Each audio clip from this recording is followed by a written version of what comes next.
Bugun bir nechta bemorlar avvalgi tekshiruvlarni kelmagan, shunday kelavergan.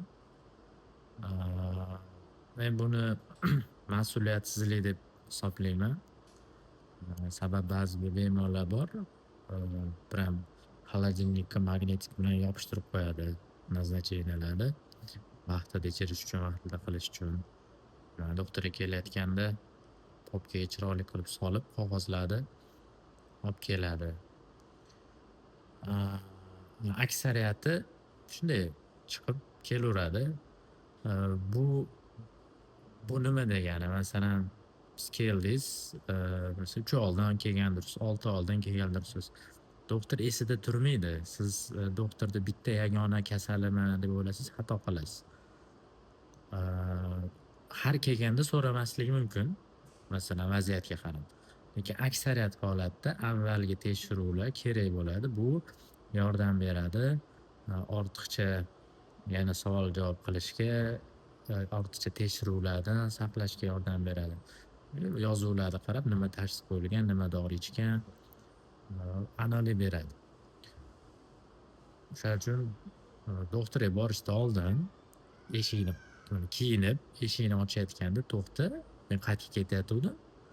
Doktorga qog'ozlarimni oldimmi? Bolani eski tekshiruvlarini oldimmi?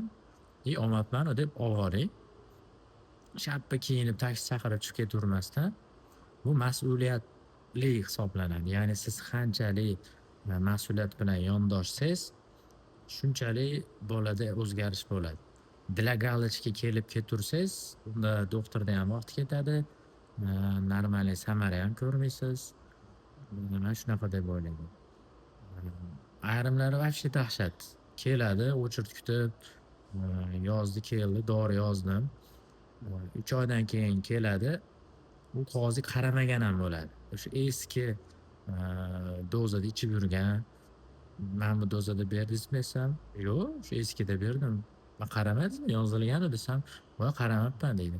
Unda nima kerak bor doktorga kelishdi?